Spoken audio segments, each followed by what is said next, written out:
What's up, everybody? Welcome to Twisted Angle Garage. It is day 2 on the air conditioner install on the 66 C10. We got a bit done yesterday, not a whole lot, just some tear down stuff taken out. Got the HVAC box ready to go. So this morning, come in, getting everything ready. Was going to put the box in this morning, but I was looking under the dash and the wiring under there from whoever put the LS in and just did some general wiring. It's a disaster, so I can't in good conscience just leave it. So I'm actually going to just repair some of this wiring. Whether the customer is going to pay for it or not, I don't really care. I'm just going to fix it. It looks terrible. So we'll get some of that addressed first, and then I will get back on the air conditioner system and get the box put in. So make sure you like, subscribe, share with your friends, follow along, and here we go. You can see what I mean by terrible. I mean, the fuse box is just zip tied in. This wiring is just crap. Wires everywhere. I mean, I don't even know if some of these are connected to anything. There's still wires that were running here to the old engine that isn't even in the car. So we'll get it cleaned up.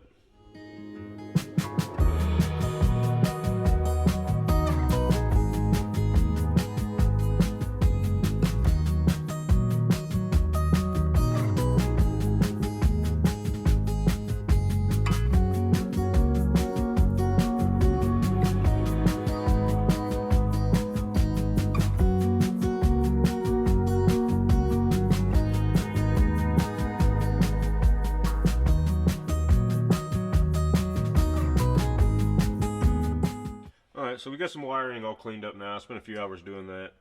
I can't finish the wiring up till I get the box and some of the ductwork and stuff in. So now we can install the evaporator box and move on from there. So let's get this installed and move on. You've got to get it hung up here.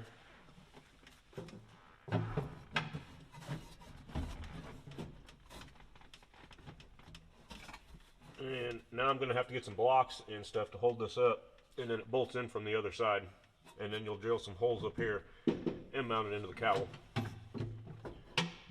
So let me get some stuff to block it up.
Okay, we got the box mounted in here from the other side. Got the bolts loose so it can still move around.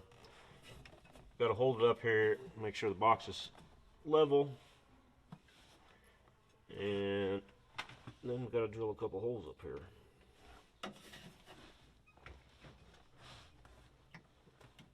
For now, I'm just using some self-tapping screws. Just like that. And here in a minute, I will replace these with the actual bolts that came with the kit that are bigger.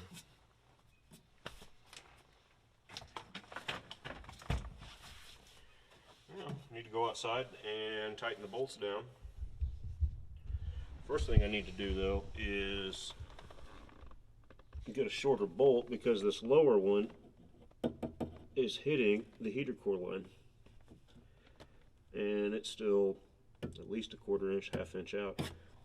So I'm going to pull it out and go find a short bolt.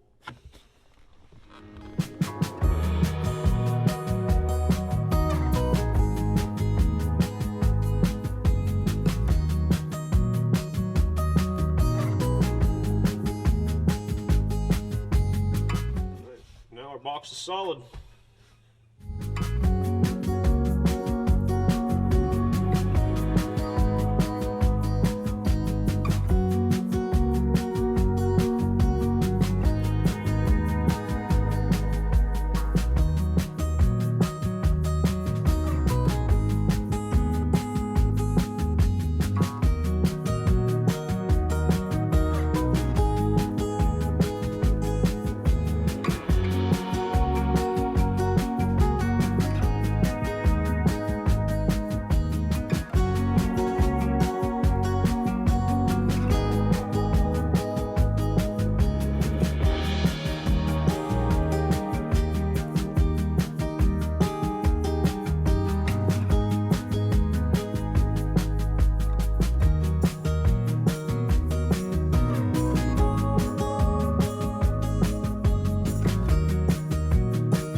To put these little reducers up under the dash. These are the bottom of the defroster vents, and they're held in place by these little S-clips. So let's get those put on now. Alright, so you need to put these on the inside.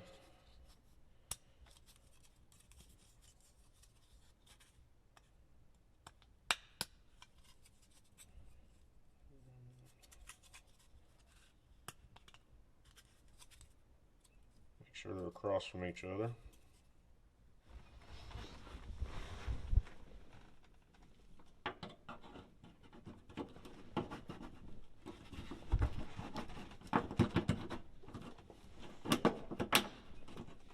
And that's it.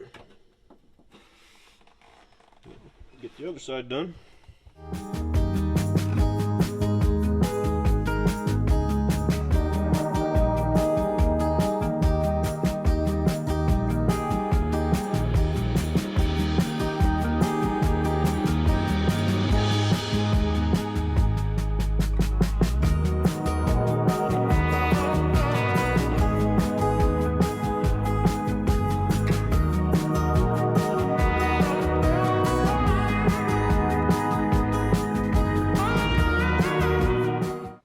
Everybody, that's it for day 2. We decided to fix all the wiring in there. I got it cleaned up a lot. I still have a lot of ways to go on it, but I spent a few hours on it, got a lot of it cleaned up, took a bunch of extra wire out that was not needed. I got the evaporator box mounted up under the dash. I got the plates mounted on the firewall, got all that done. Tomorrow we will work on getting the AC compressor mounted to the engine, get the AC lines put on, get the condenser in, get the switches in, the hoses put in. Start really working on details to get it all finished up and cleaned up, and get all that wiring cleaned up and buttoned up and secured as it should be. So make sure you follow along for the next part of the build.